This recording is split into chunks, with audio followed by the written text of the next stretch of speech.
All right. So welcome everybody to our Zoom / chat / video call, whatever we want to call this.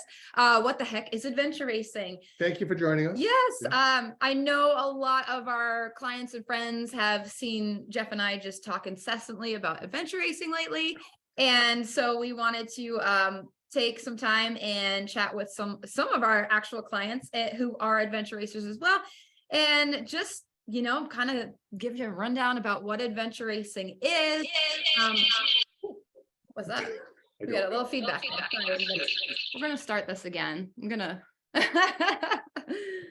All right. Anyway, we'll get on with this here. Thank you guys for joining us so much. So for those of you who don't know us, my name's Heather Hart, and this guy trying to get his computer going here is Geoff Hart. And we are the head coaches, co-founders of Hart Strength and Endurance Coaching. We started our business back in 2017, initially catering to trail and ultra runners. That's where our background is. But really quickly started working with obstacle course racers, triathletes, other multi-sport athletes that, you know, they came to us and were like, that's not really what we do. And they said, well, we don't care. We want to work with you anyway. So we did that. And we both got into, well, Geoff's been adventure racing since 2010.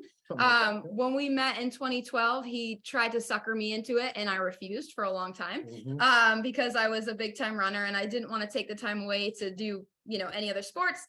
In 2019, we were living here in Myrtle Beach and we had an adventure race come to town. So I was like, well, I can't make an excuse anymore. It's literally right down the road. And so we did it and I was hooked. So here we are now. So again, thank you guys for being here. Tonight we are going to chat with Morgan Cheatham and Zach Dillon. They are two of our clients, now friends and soon to be teammates of ours as well. We're going to race together this spring. And we really wanted to talk to them and have them give their story. We tell our stories all the time. We want to hear about how they got into adventure racing from trail and ultra running as well, how they kind of made that transition. But before we do that, we're going to go through like a really quick slideshow because we do have a lot of people here tonight who are like, what the heck is adventure racing? I have no idea. So hey, I thought you were going to let me say a little bit. You can if you want to. Yeah. Okay. Before we get rolling. Go ahead. Before we get rolling, I want to give a shout out and thank you for some of the adventure race organizations that promoted us over the Facebook. USARA, thank you guys. Adventure Race World Series, thank you for pushing us. Possum Jump, thank you very much for pushing us. I think I saw an adventure race company in Southern Illinois give us a bump. And if I missed anybody, I'm sorry, but thank you very much for pushing us. This is a pretty cool opportunity. We appreciate the shout outs. Yeah, we're glad to have extra eyeballs here to meet us and chat with us. So that said, I'm going to go ahead and hit my share screen button. And, you know, as we've done a great job with technology already tonight, hopefully this works. Let's see here. Okay. And I just need to open this. Yes, I know you can share my screen. That's why we're doing it. Where is it? Here we go. And present. I did it. All right. Wow. Nice. Very nice. Okay. Ta-da! What the heck is adventure racing? Morgan and Zach, please chime in, you know, at any point here because you guys are in a lot of these pictures. Where was this race from? Do you remember, Coach? This one. Epic 24. There we go. Epic 24. They know. I know. I don't know, but it looks awesome. Anyway, all right. So real quick, I want you guys to meet Morgan and Zach. Morgan, chime on in and say hello. Tell us a quick bit about you. Hey everybody, can you hear me? Yes. Hey, I am a mom of 3 and a physician. I live in Richmond, Virginia. And I got into adventure racing in 2021. Do you want me to tell a backstory here or later? Sure. Yeah, you go for it now. Okay. I have been doing triathlons for a little while and from there tried out a trail race and really enjoyed being in the woods. And my husband graciously signed me up for a duathlon in January of 2021, thinking that it would help me training for triathlons. And it turned out that it was a mountain bike race and a trail run. And I didn't own a mountain bike at the time. So we got me a mountain bike. And I found out I really enjoyed it. I wasn't very good at it, but I liked it a lot. And then somewhere in the spring of 2021, I guess through Google searching, I'm not really sure how I found my way to adventure racing, but I saw that there was a race in Richmond, Dominion River Rock. And that's when I pulled Zach into it with us, and that became our first adventure race. That's awesome. I love it. I love how you guys, I mean, you're so new to it, and look at your resume already. It's crazy. It's awesome. But we'll get more into that in a little bit. Zach, same thing. Say hi and tell everyone who you are and where you are and all of that.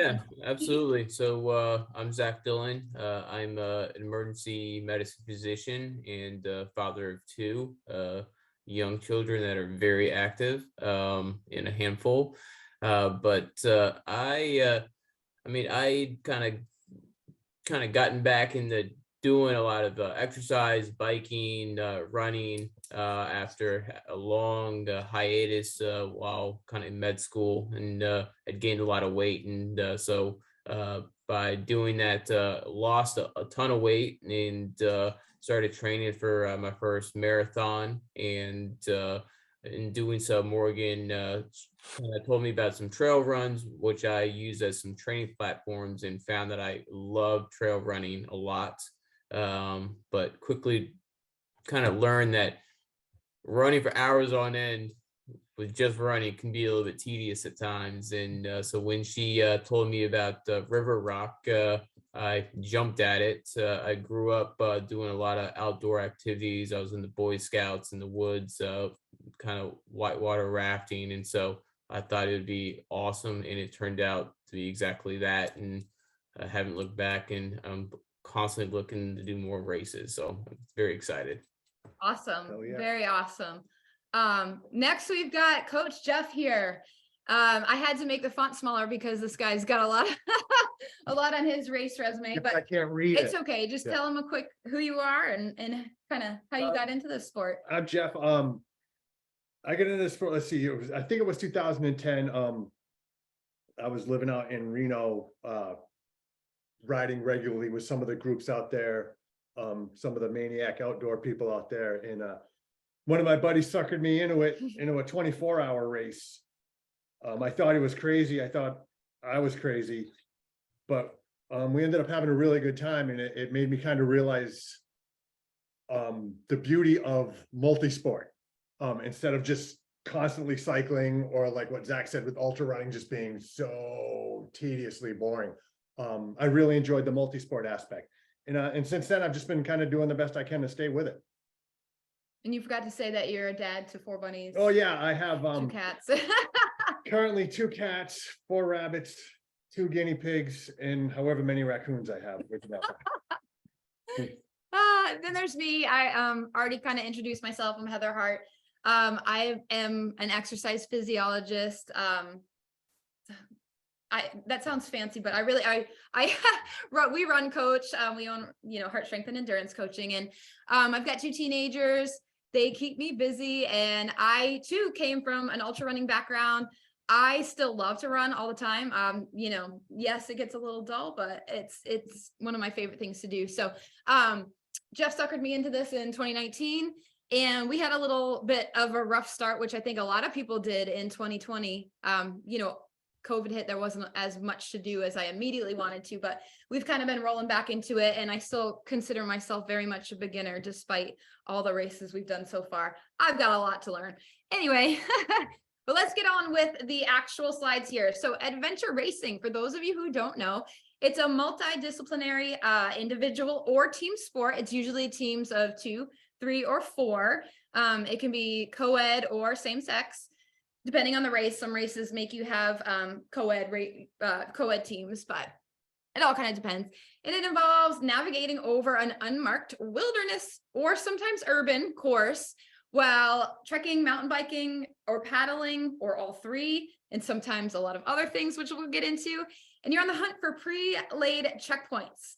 The goal of adventure racing is to essentially find as many checkpoints as you possibly can which we'll get to that in a minute or two, using your navigational skills and athleticism. That's kind of the cool thing about this sport. You know, when we're talking like ultra running or triathlon or any of these other sports, it's like, yeah, there's a little strategy, but it's a lot of athleticism. Adventure racing, you can be the strongest person out there, and if you make bad mistakes, as we learned this past weekend, you're not going to do well. So there are multiple types of adventure racing courses. You know, just like when we're talking triathlon, you've got distances essentially, or how much time are you planning to be out there? Sprint's going to be an intro level, typically featuring minimal navigation. And, you know, the most common disciplines, your bike, your run, your paddle, sometimes maybe just a run and bike, no paddling, or sometimes there's no bike. It kind of varies.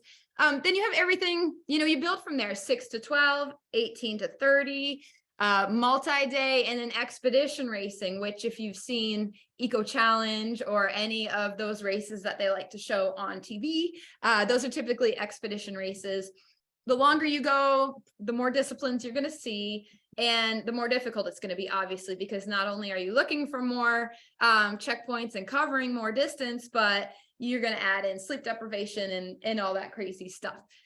So, oh, and I do want to say, it's not the same as obstacle course racing, which is a common misconception. You know, you'll hear people say, oh yeah, I do adventure races, like Tough Mudders or Spartan. Not quite the same. But that's common misconception. Yeah, and you'll kind of see why it's not the same as we go through this. So how does adventure racing work?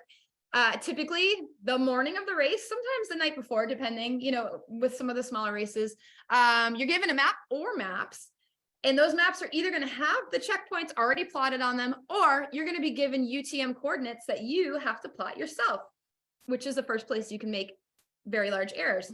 But anyway, and then, you know, depending on the race, you may be given like one single giant map. Like you can see in this picture, our one of our teammates, Brian, and I are looking over the map we were given at, that was a Swamp Fox, Palmetto Swamp Fox 2 years ago.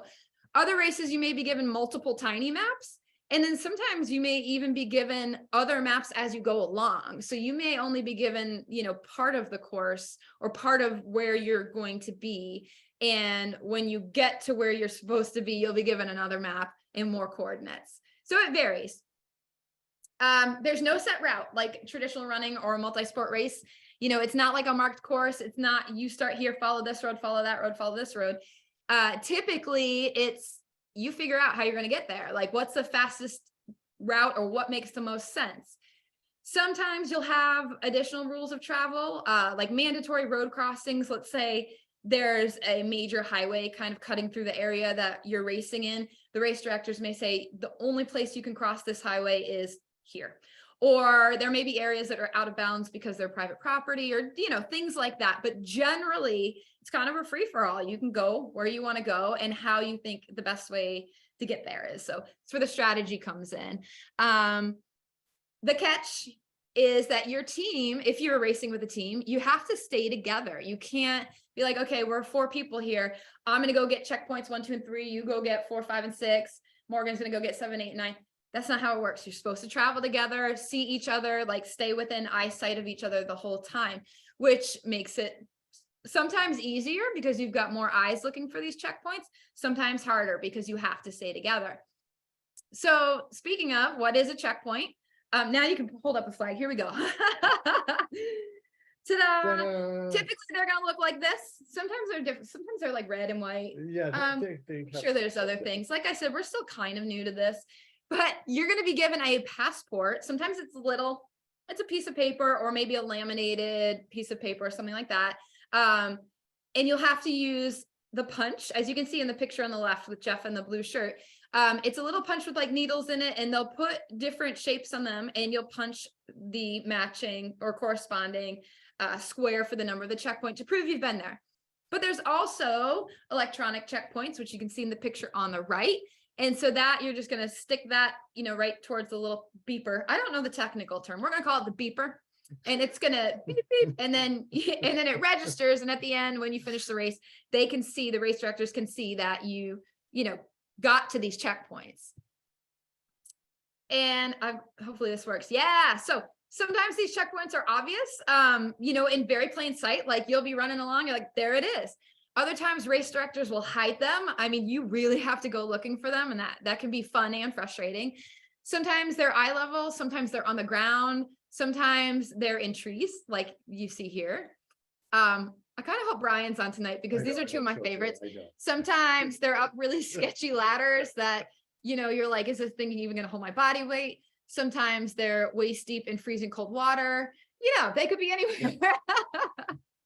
I love those videos. I know, that's a good one. All right. So what are the major disciplines of adventure racing? Typically, you're going to have, well, almost always trekking, any type of foot travel across all types of terrain, including, but not limited to running, walking, hiking, bushwhacking, swamp wading. As you can see, Jeffrey here in the middle of the Francis Marion National Forest. They don't care about gators when they design this. Oh, yeah. I mean, they're not. Yeah. Who knows? There's going to be mountain biking. You're going to ride the mountain bike. You're going to carry the mountain bike. As you can see in this picture up here, carrying it through the swamp, you're going to ride through all sorts of things. We've personally ridden on pavement, dirt roads, single track trail. That's sugar sand for those of you not here in the Southeast. It looks like snow. It's slippery like snow. You could be on all sorts of terrain, but it is almost always, as far as I know, mountain bikes, whatever kind of mountain bike. You can see Geoff's on a fat tire bike here, heavy to carry, but gets over bumps and stuff pretty well. But you're not going to find like road bikes, or certainly not e-bikes or anything like that. And then you've got your paddling. So that's going to be some kind of watercraft, whether it's kayaks, canoes, stand-up paddleboards, pack rafts, whitewater rafting. Disclaimer, this bottom right picture is not in a race, but it's the only time I've been whitewater rafting. So it's the only picture I had. But anyway, for those of you who are new and you're like, oh, I don't have a boat. The good news is almost every adventure race I've seen personally offers boat rentals. Or a lot of them, like in this picture here in the upper right-hand corner, you don't even have an option to bring your own boat. They provide the boat. So you don't even have to worry about it. So don't let that be a deciding factor for you. There's a running joke in the adventure racing world that I've learned, that is, nobody practices the paddle. And we joke about that all the time because living here in flat land with no trails and no forest, it's the only thing we practice. But, so don't feel like you're the only one who isn't going to be able to, you can't do the race because you don't paddle frequently. That's actually quite common, I think. So those are the three traditional disciplines, but you may have other things, especially when you get into the longer distance races, and absolutely in the expedition races, you've got, ropes, you can think, and that's climbing, rappelling, traversing, swimming, caving, Lego building, which we've done in a race. Morgan and Zach have done in a race. Axe throwing we had to do once. We couldn't get our checkpoint till we hit the target, which was actually really hard because we're exhausted. Zip lining, skiing. I've seen horseback riding, donkeys, like burro. Yeah. So, it's whatever the race director kind of comes up with. And that's part of the appeal, is that you just don't know until you get there, and you have to have an open mind about it. If it requires you to have equipment or some kind of like safety or some kind of experience for safety, the race director is going to let you know beforehand. But if it's something like surprise, you're going to build Legos, you just find out when you get there. Some courses will even have like obstacle course racing type things like this. These are our friends. Well, that's us, you guys, but our friends from off-road. I'm gonna say it wrong. Broad road running. There we go. Oh my God, Alan, I'm so sorry. I forget the name. We're butchering your. Morgan and Zach might know what it is. They were just there at Broad Road off. I'm sorry. Broad Run Off-Road. There we go. Thank you. Sorry, Alan. Yes. We bonded for life during this race, but I'll tell you why later. All right. So when you transition between these disciplines, is it like a triathlon where you're like, oh, I'm going to run, and then no, what do? They swim, and then they bike, and then they run. Sometimes it may be that way, especially in a very beginner race. You may know beforehand, this is the order of events I'm going in. I'm only going to have to ride my bike once. End of story. Other races may let you choose, if it's a looped course and you know that there's a bike section and a paddle section and a trekking section, you may kind of get to decide where you're going to go first. Other races, and this is not uncommon at all, you're going to switch back and forth between disciplines a lot. You may even have to combine them, like putting your bike in a boat or carrying your boat across lands. There's, again, possibilities are endless. And then our last slide here is, how do you finish or how do you win? Well, because there's no set course, it's not like you have to run a specific number of miles. Nope. The goal is to collect as many checkpoints as possible in the least amount of time before the race ends. If you finish the race late, typically race directors will start taking some of your checkpoints away for like every 5 or 10 or 15 minutes you're late. Others, like this past weekend, we did a Long Creek adventure race up in Charlotte, North Carolina. If you were 1 second past the 5 p.m. cutoff, you were disqualified. End of story. No exceptions. So, when that's not the case, it does, again, play into strategy. Is it worth losing a checkpoint if you'll be 10 minutes late, but you can get 2 more checkpoints or 3 more checkpoints? It's kind of part of the game. Some races may require that you only collect a single checkpoint. That's it. You just need one and you've done it. Congratulations, you're an official finisher. Others may have mandatory checkpoints or mandatory check-ins at transitions. And if you don't get them, then, you're either an unofficial finisher or you may be short coursed or something like that. But anyway, let me get this out here and stop sharing. Hey, thanks. Yeah, I figured out how to do that without, there we go. All right. So that's our quick, brief, what the heck is adventure racing? But now we want to talk with Morgan and Zach. So go ahead and unmute yourself, my friends. So you guys already told us a bit about, how you got into adventure racing and how you started. So let's kind of start and talk about, what were your hesitations as beginners? Like, what were you nervous about coming from running backgrounds and being like, okay, I'm about to try this new thing I've never done before? What was the most intimidating for you? Morgan, I'll ask you first. I think initially navigation was the most intimidating because that was completely new. And you definitely saw that in our first race. It was obvious that, that was brand new to us. And I can remember in our first race, one of our first orienteering sections, I got really nervous because we were in the woods and Zach had read squiggly lines and he was ready with his compass. He's like, we're gonna be fine. We're just gonna keep walking east. And I was like, but what if we can't get out of the woods? So that was a little scary. She didn't believe me. And mountain biking, but we did great.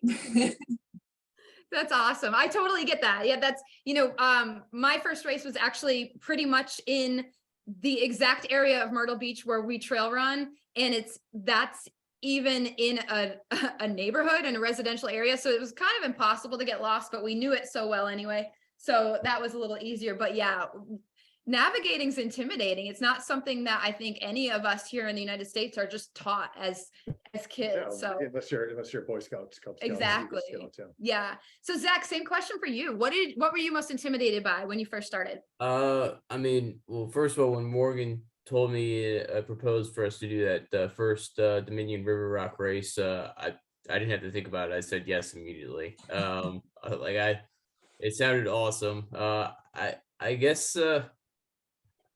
It was also very new. I guess my biggest concern was navigation at that point. The first race, what didn't entail too much rigorous mountain biking, so that wasn't high on my concern list at that time.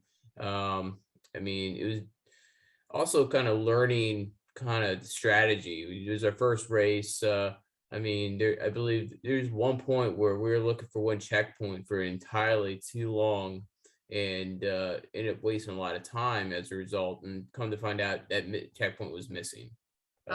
We would have never found it anyway, which is a learning experience.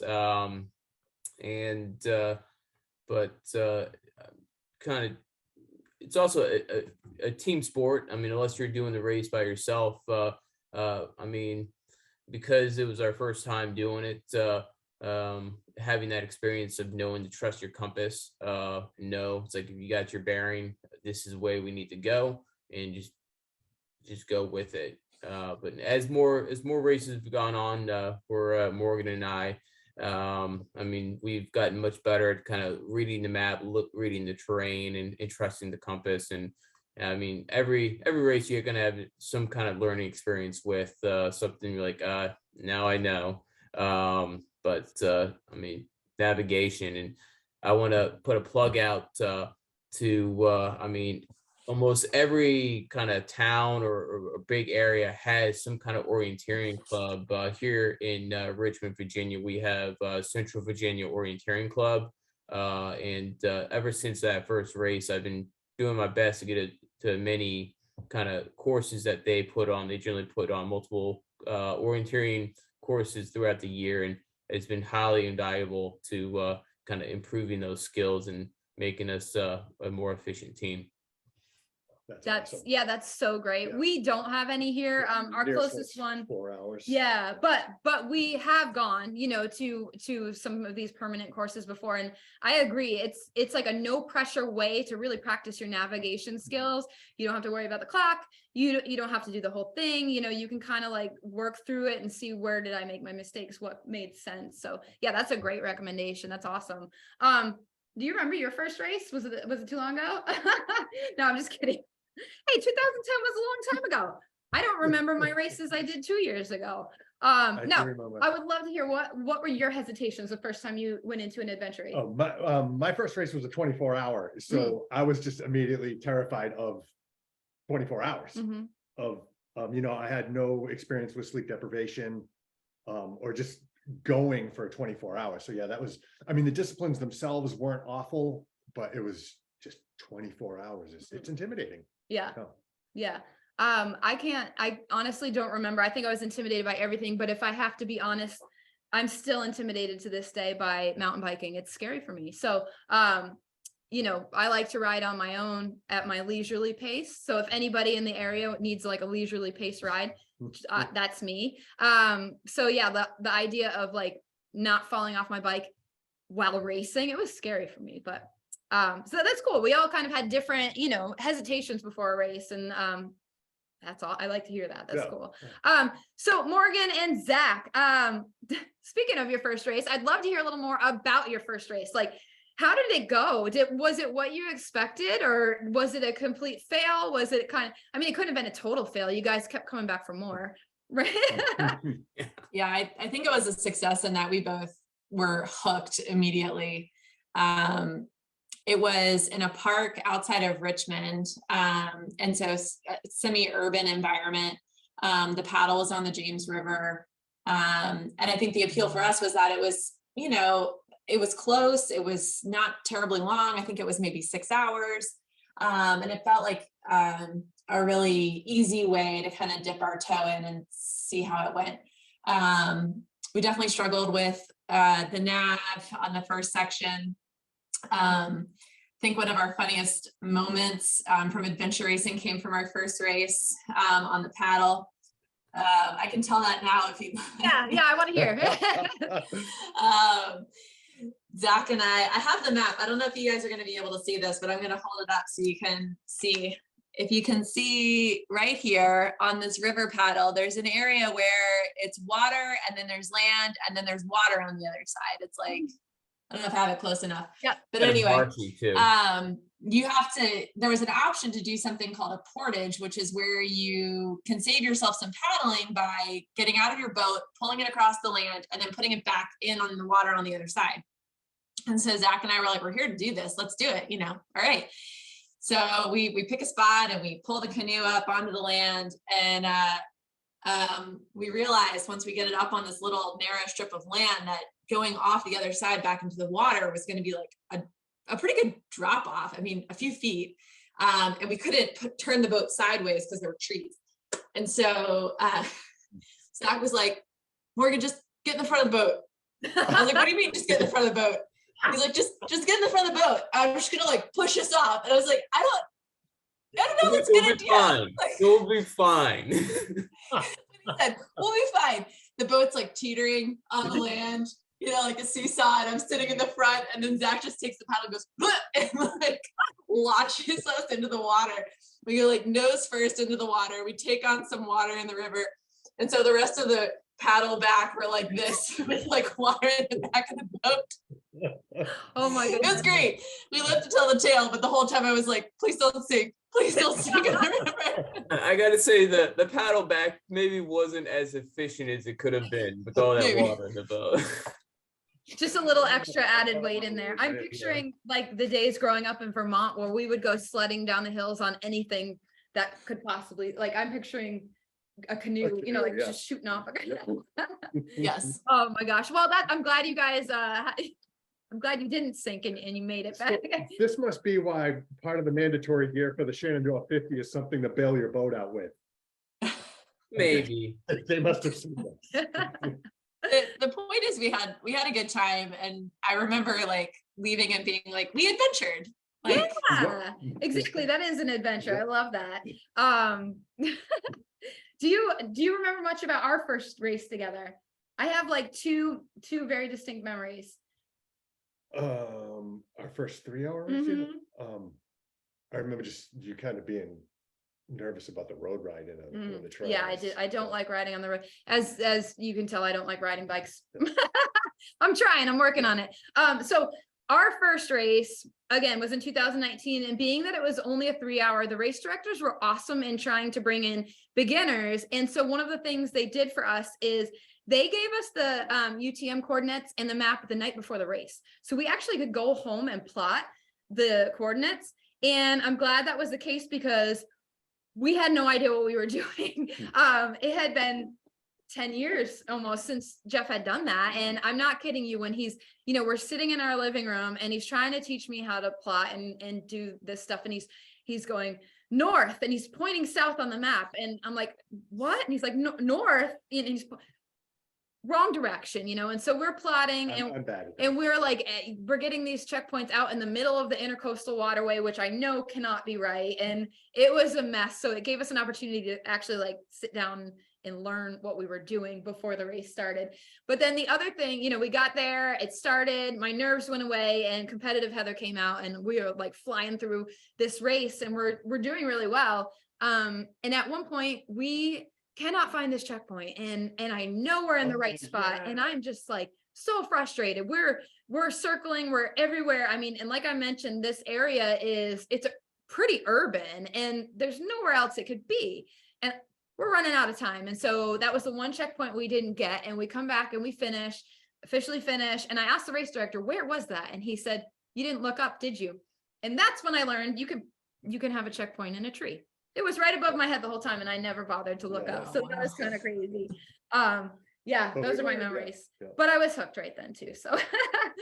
So Morgan and Zach, you know, again, you've done a bunch of races. You've done 24 hours. I haven't even gone that far in adventure racing yet, but I still think, you know, in the grand scheme of things, we're all still beginners. Yeah. What would you say as beginners in the sport has been the most difficult part for you guys?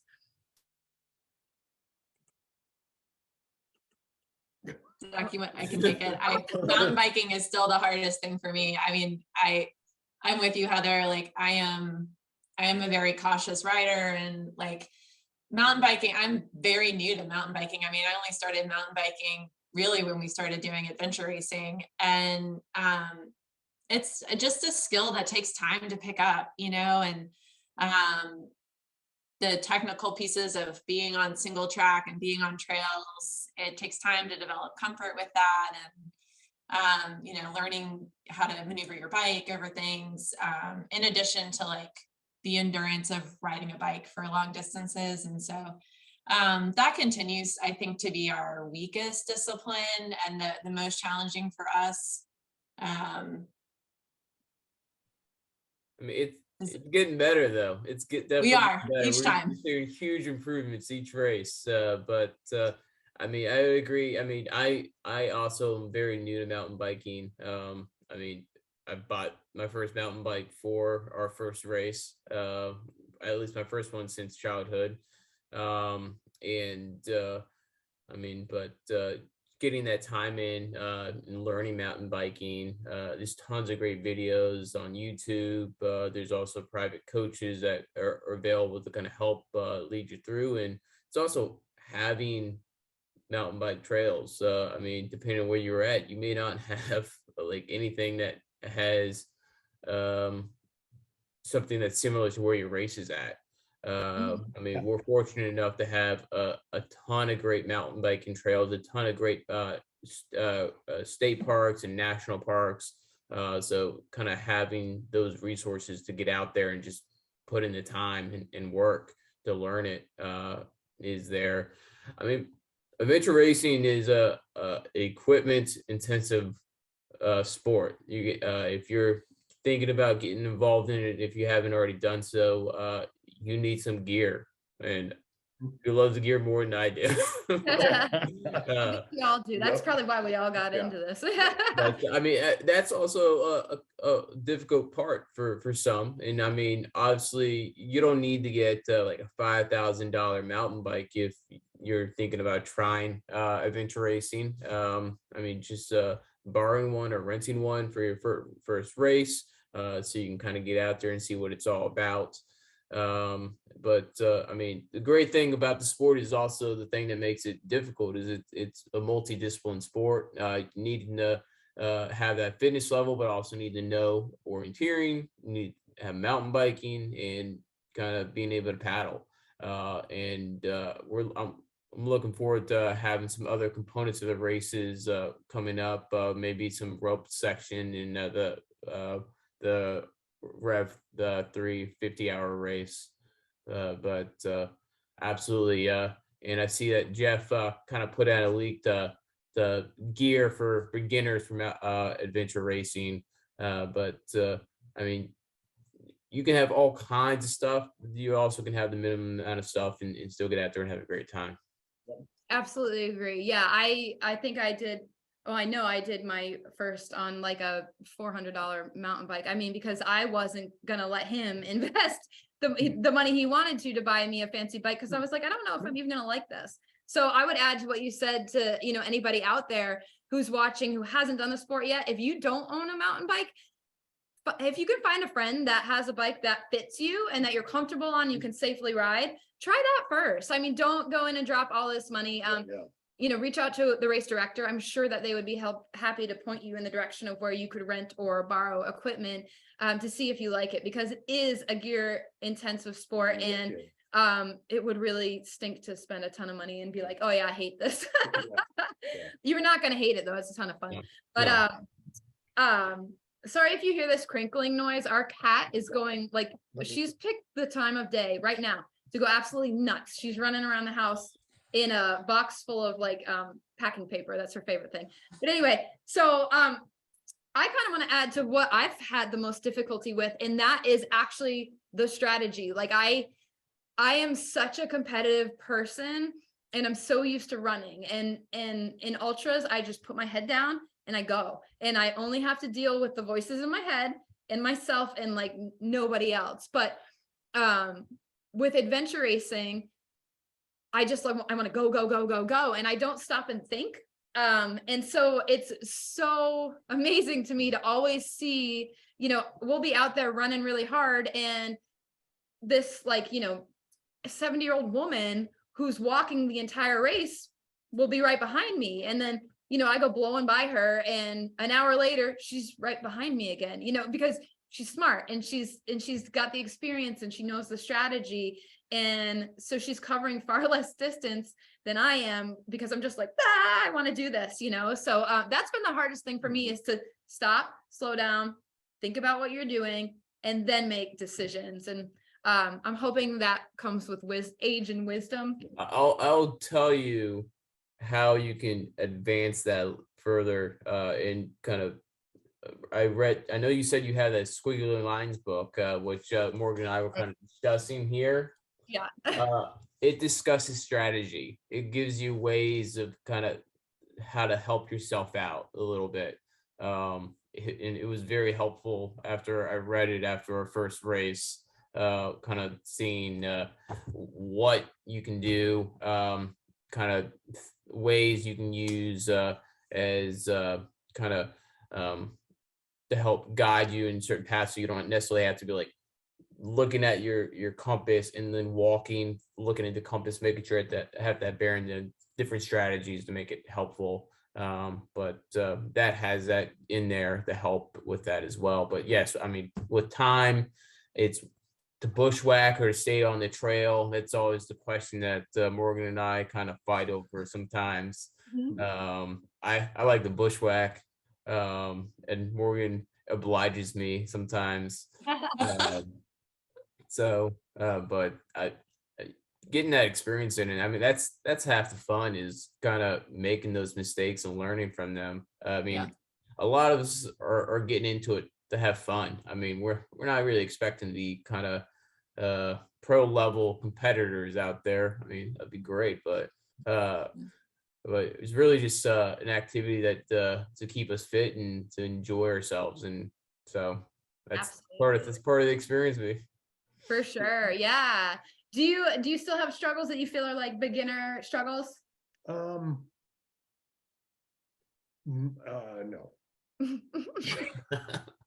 I mean, he's an expert. He's a pro. He's an expert, yeah. Oh, this is true. Yeah, Jeffrey does not know. I think my biggest struggle is navigation, which is why I'm not the navigator. But yeah, I get really keyed up and I get my left and right confused.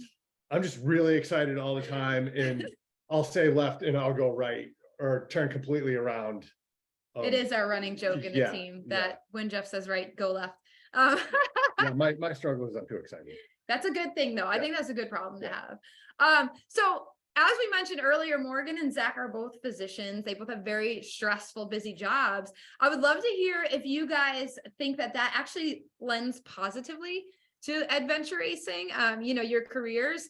I was saying the other day when we were woefully lost because again, I wasn't patient and I didn't stop to look. I was like, I bet Morgan and Zach are really good at this sport because they're trained to not panic and to like stop, analyze the situation, make the best decision. Whereas I'm like, so anyway, do you feel that helps you?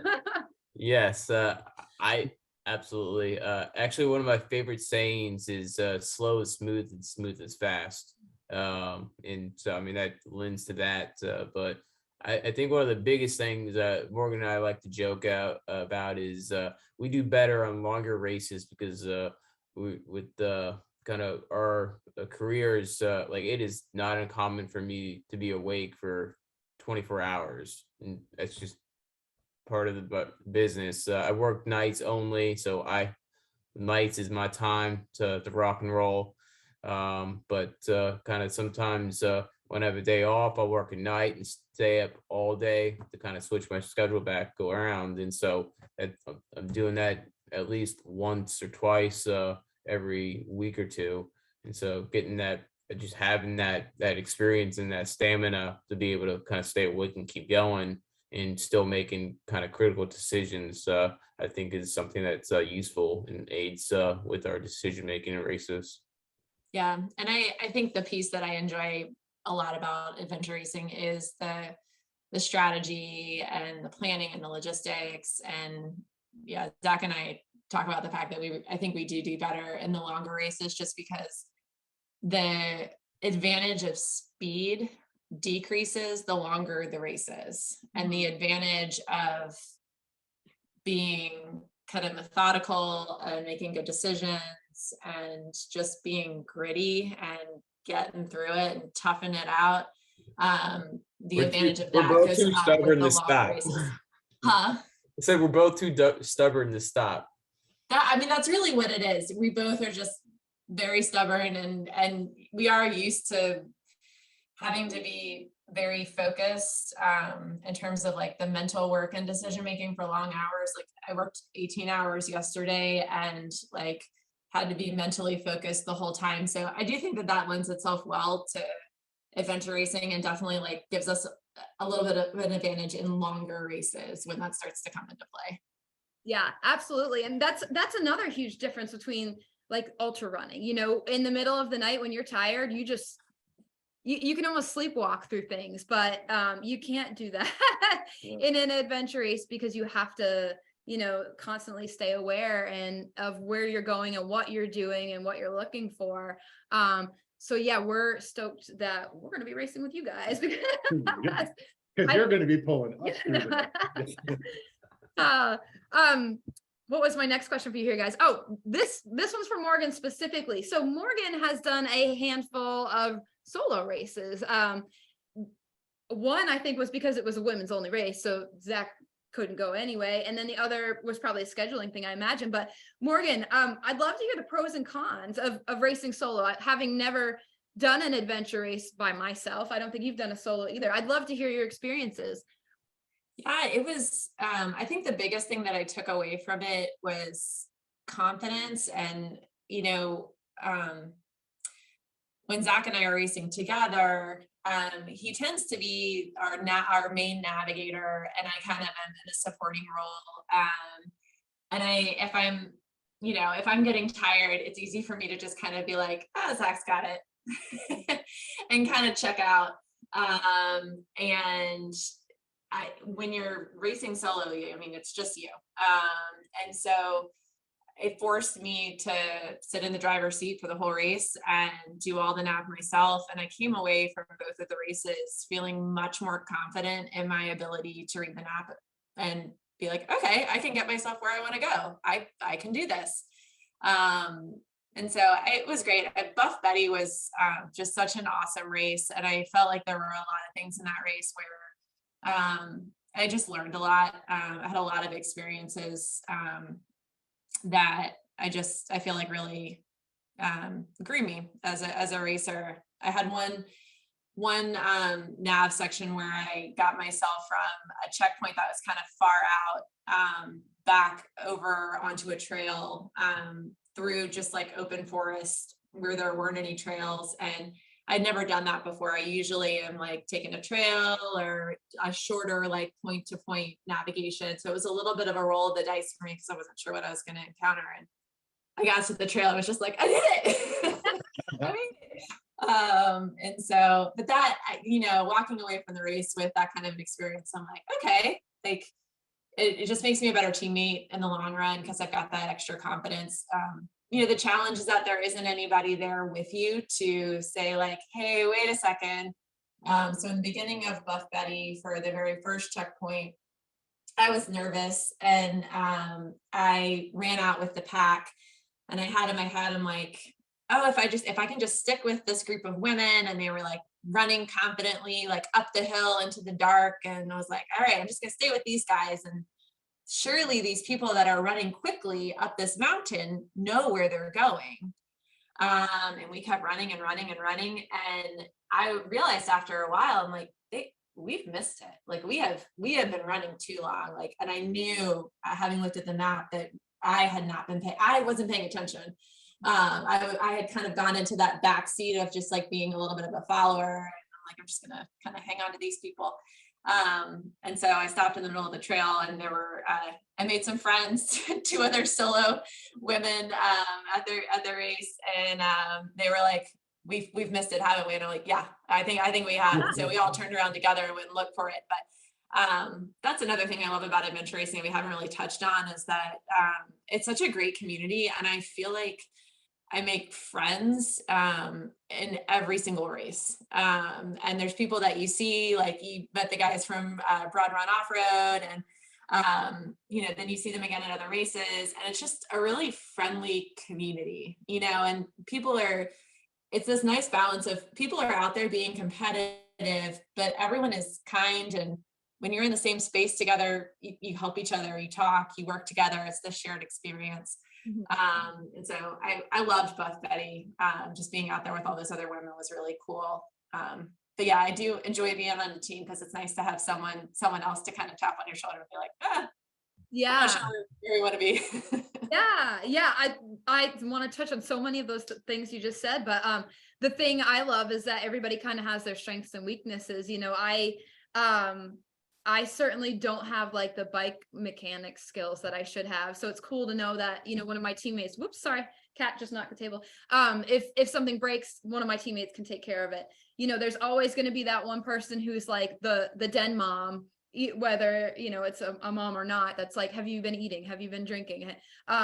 there's always that one person who can crack jokes when somebody's really tired and vice versa. Like you give and take. And when I first started, I thought, especially when we started with a 3-person team. So, you know, racing together we've been running together for so long. I wasn't worried, but when we brought our 3rd teammate on, Brian, I was concerned, like, how is this going to go?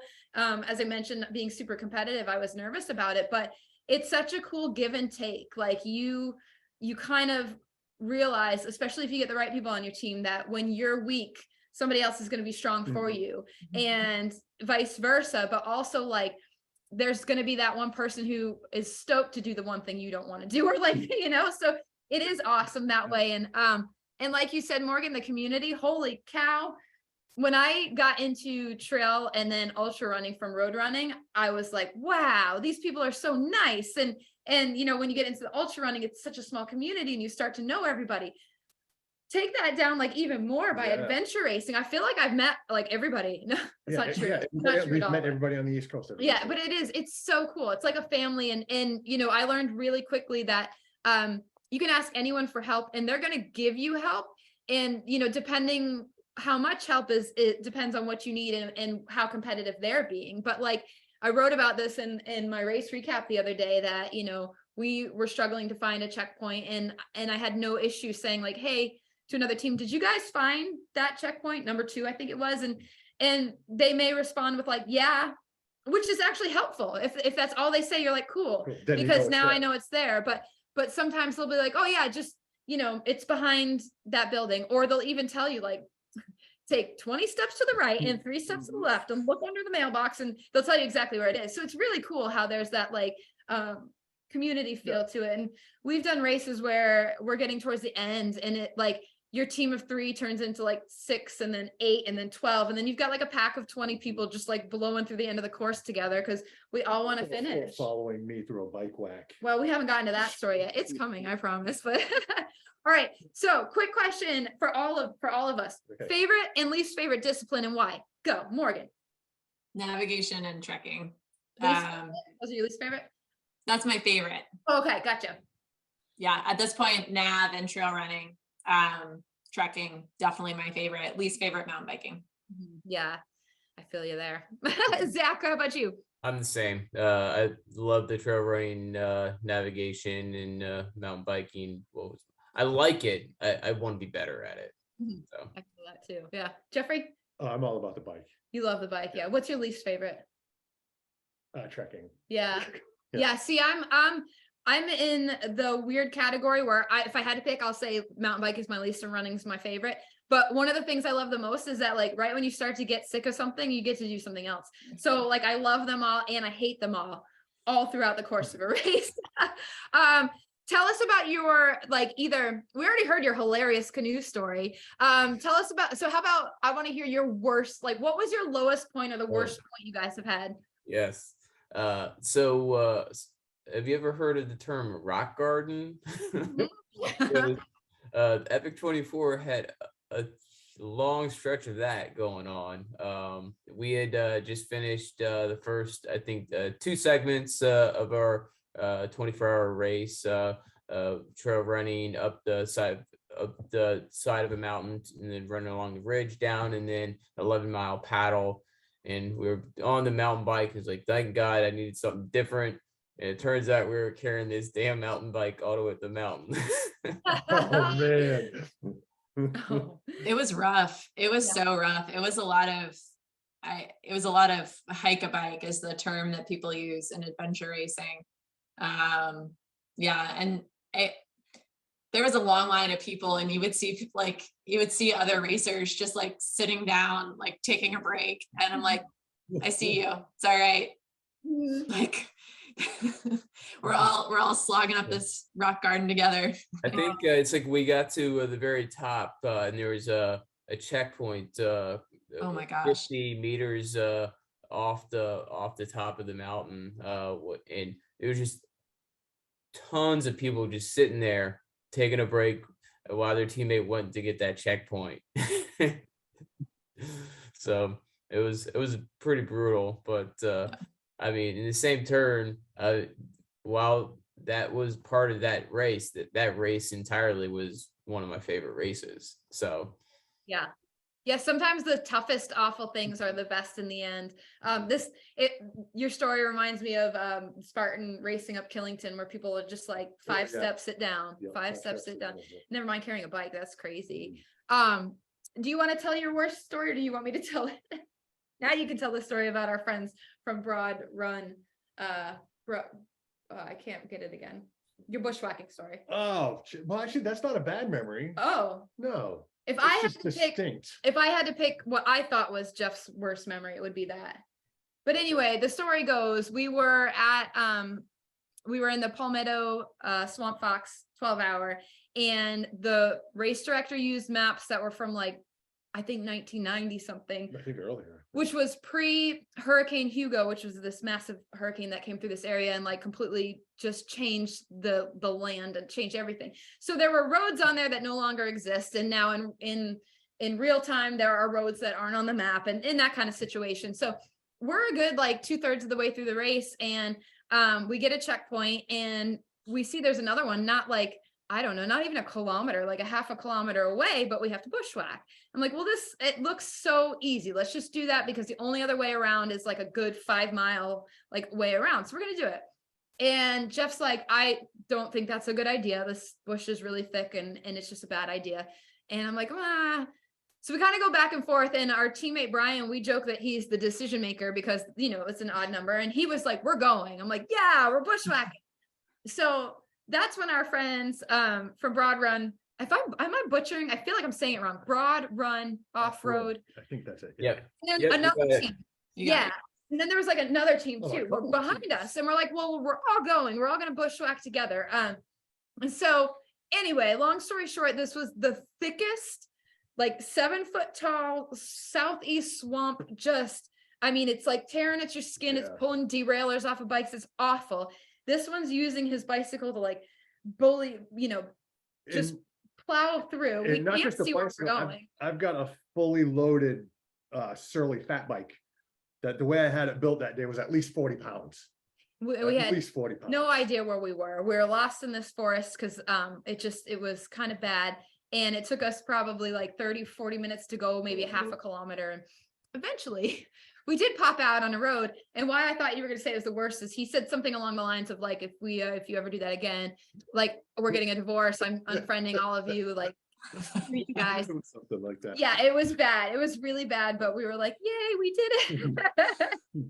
I would say like I'm sure a lot of you have heard this story before, but my scariest moment in adventure racing was the alligator. Oh, yeah. And that was the same race the year before. We were on a very small section of a creek that couldn't have been more than like, I don't know, 12 or 14 feet wide.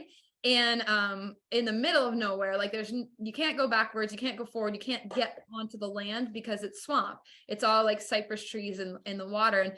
And we come around the corner and there's like a 10 to 12 foot alligator like across the river, and there's no way to really go around him. And we're like, oh, what do we do here? So Geoff thinks, well, I'll start banging on the kayak with a paddle to scare him away. So he does that, and it caused the alligator to turn and look at us and start coming towards us. And we were like, oh, what are we gonna do? So we did a collective team, like, okay, on 3, 1, 2, 3, go. And so we start paddling. We're in a tandem. Brian's in a kayak right behind us. I think, did we have him tow lined in? They have untied for that. We didn't know what was going to happen, but long story short, the gator got startled and he went under so quickly, and he was so large, he created a wake that like made our boats. It rocked our tandem. It was terrifying. But boy, I don't think I've ever paddled faster in my life. So that was our story. So, all right. So we're already at 8:30. So I want to do a quick, if anybody has questions for Morgan or Zach or either of us about adventure racing, feel free to like. I do have one. Okay. question in here already.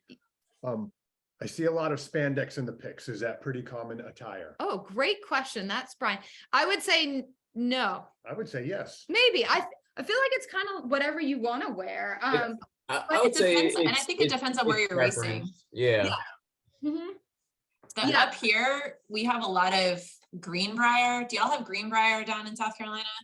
It sounds angry, so probably. Yeah. What do we have? It's like, it's a it's a vine, but it has like thorns on it. And it is just everywhere in the woods, and they can get really big, and like sometimes they're just everywhere. And like if you're not wearing something covering your legs, like, and you're doing a lot of bushwhacking, it can just like shred them. I had one like whip me in the face one time, and I like came across my face. But yeah, like I think if you're doing a lot of bushwhacking, like long pants of some kind is good. Zach and I usually are in like long legging spandex kind of things. Absolutely. Yeah. And we're down here in the swampy South. It's hot, it's humid, you know, so the tighter fitting clothing kind of helps with that. I only race in spandex. Well, David Lee Roth over here only wears neon spandex. But anyway, is this Greg on iPhone 6 to everyone? Yeah. Learned this weekend that, you know, full cycling shorts with a full padding, not the best idea for an 8-hour race. A little chafing going on there. Oh, okay. So another question, do you carry first aid kits during the race? Yeah, usually, Yes. A lot of times it's mandatory, and the race directors will tell you you have to. So we've got, you know, the little like specific ones they tell you to get. For our next really big race, we're going to actually bring 2 doctors with us. So that's our kind of first aid plan. No, but on a serious note, yes. And every race we've done, like, you know, even if you're pretty remote, the race directors always give you a way to contact them. And I feel that they're all very confident with knowing the area and the course. And if you had an emergency, they would find you. They could find you and come get you. I know in some of the bigger races, you wear spot trackers, GPS trackers. So yeah, while it is kind of a free for all, it is still controlled chaos. And they do some of the races, like, and you talked about how the race directors really manage like safety issues. So Zach and I are definitely like looking forward to like expedition races sometime in the future, but like in the Endless Mountains information, they tell you that a member of your team has to have like wilderness rescue training. Mm-hmm. So like if something more advanced like that is needed for the expedition race, like they'll let you know. Yeah. Yeah, absolutely. Another question here. How big is the pack you use? Does my normal 2-liter ultra pack work? Great question. It depends on the race distance, I think, and the location and the mandatory gear. So I've raced in everything from a small like vest that you'd wear in ultra running that barely holds like a 1.5 liter bladder to my preferred pack is for longer distances is a 30-liter from Ultraspire, the Epic XT. More recently, I've kind of gone back down to a little bit of a smaller pack that I think is, I can't remember how. 14 liters. Yeah. So, you know, again, it kind of boils down to what you need to carry. Now, I've personally not raced in like the winter where I needed a ton of gear, where there was like significant weather changes. So that's going to vary. Some of the longer races will have gear drops. So while there aren't necessarily aid stations, like you're not going so many miles and then they're going to feed you, they will tell you that there's a transition with a gear drop where you can leave like a bin, so you can have stuff that you can take or leave. So that's what I use. Morgan and Zach, what do you guys use for bags? Yeah, I mean, I just got in. Oh, go ahead, Zach. So I have the Spire as well, and I find that, I mean, I'll really only use that for longer races, 24 hours or above. Anything less than that, like a 12-hour race or less, like a small like camel pack that has an area where I can put some stuff in is all you truly need. But I mean, as for the longer races, like you mentioned, as part of the strategies, knowing when you're going to be back to your TA or to your kind of resupply spot to kind of get more food or exchange some gear. And the race will kind of show you is when that will be, or they'll tell you that they'll be moving your gear for you, so that kind of planning that accordingly. And that's the fun of it as well, is kind of have to make those decisions.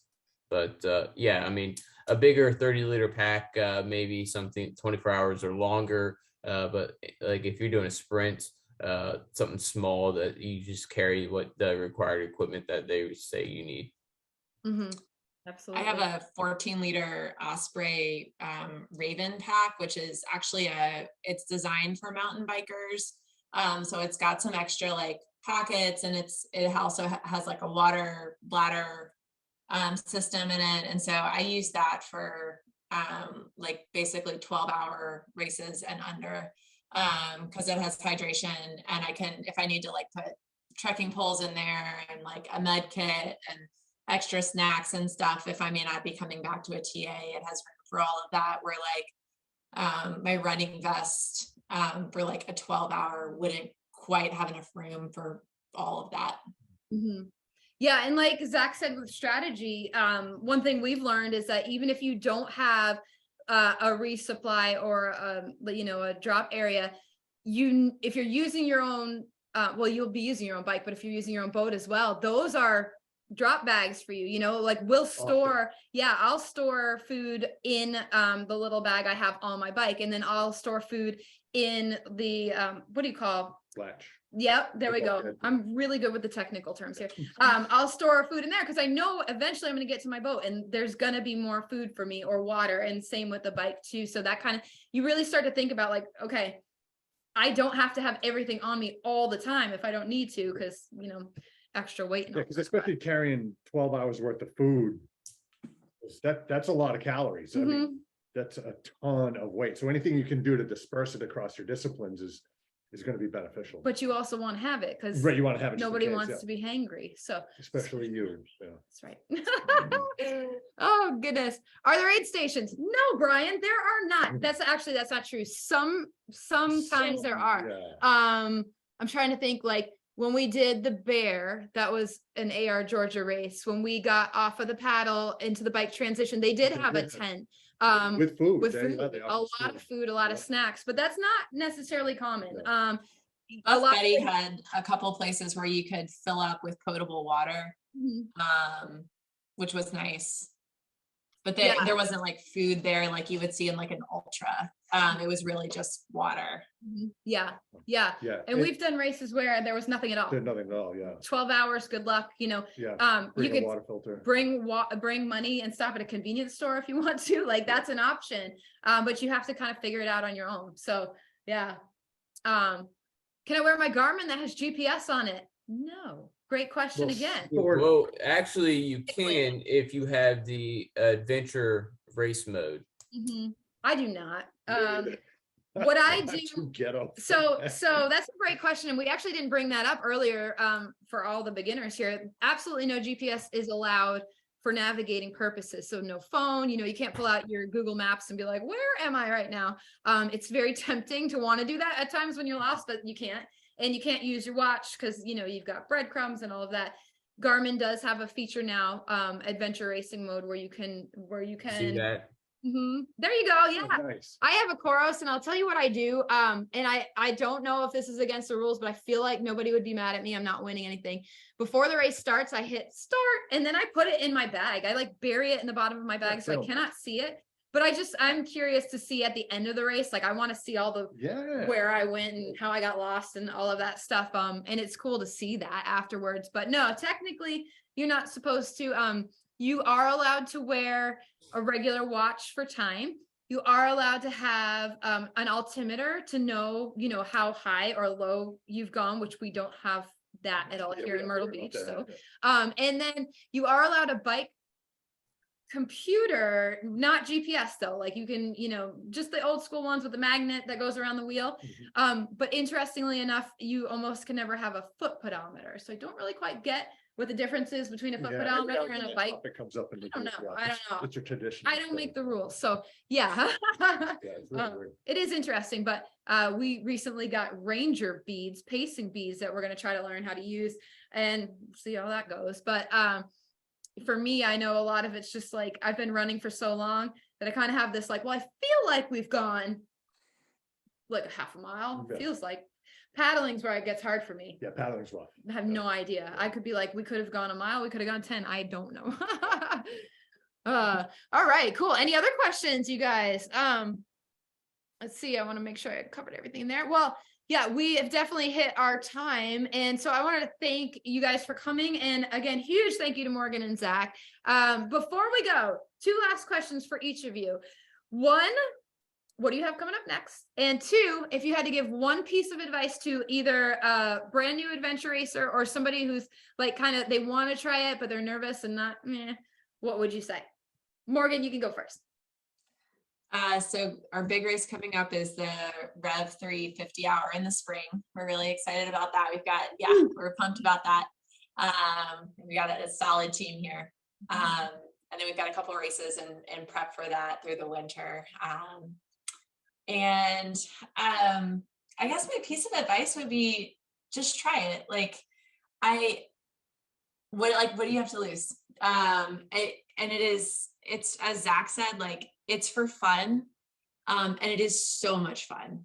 And I think, I feel very alive when I'm out there, when you're running around in the woods, and like, it's an opportunity to see some really beautiful parts of, your state or wherever you are. But like, I'm so grateful to be able to be out in some of those areas. Like in Buff Betty, like I was up on top of Molly's Knob and I was like, I am so fortunate to be here. Like, this is so beautiful. And there's so many moments like that in adventure racing. So for nothing else, like, if you see one in a park that you've been wanting to check out, it's a great way to see the world, see the state, see the beautiful nature around you. So just go for it. That's my advice. Don't overthink it, and have fun. For sure. Zach, how about you? Yeah. Obviously the big race that we got coming up, I'm excited for. But I was speaking with Morgan. It's like, after that, what do we do next? And we want to get into an expedition.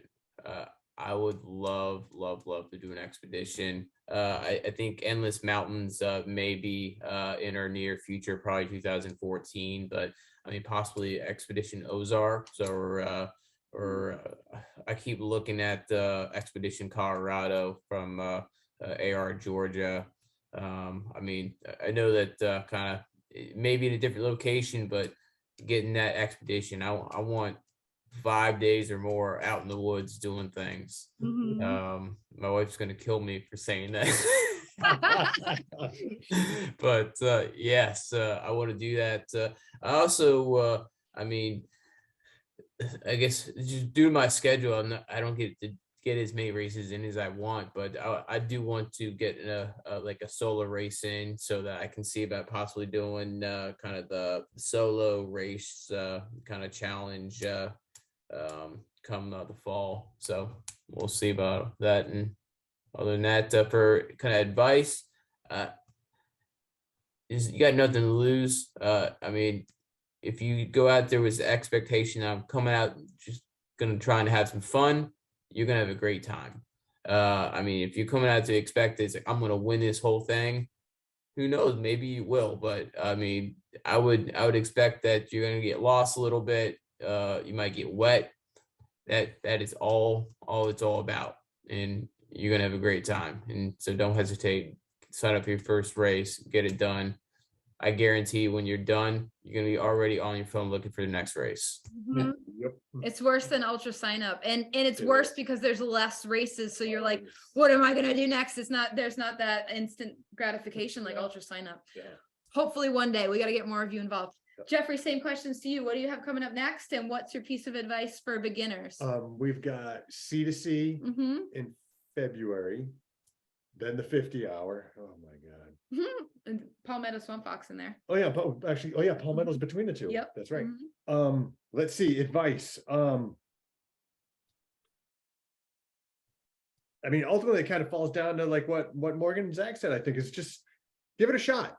12 hours feels like a long time, but if you can run a 5K, you can do a 4-hour adventure race. If you've done a 50K, you can do a 12-hour adventure race.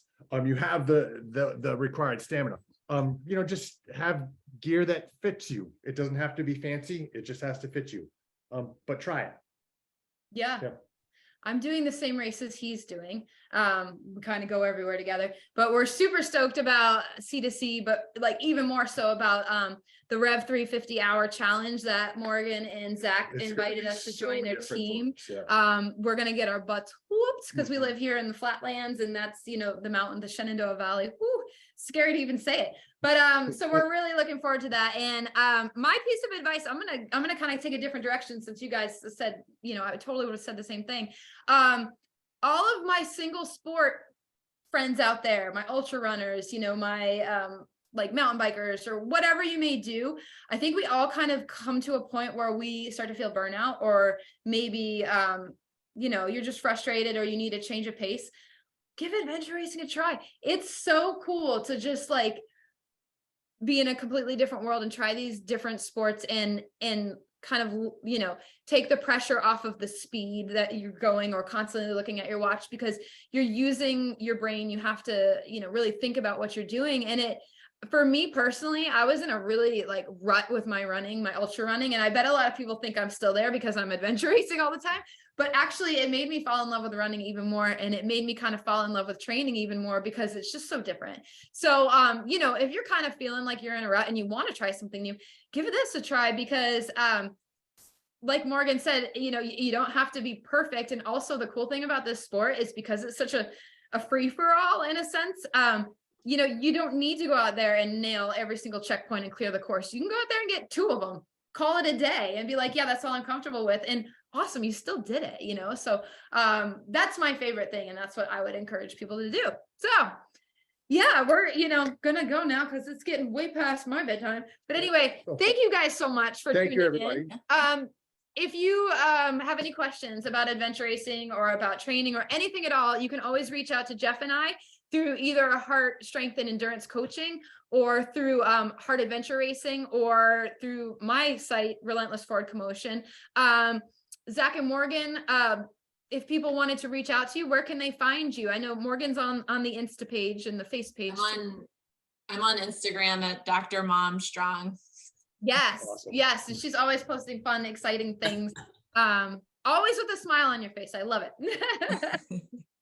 And Zach's too busy, so leave him alone. No, I'm just kidding. I'm just kidding. I'm sure I have an Instagram. It's Zach _M _ Dillon.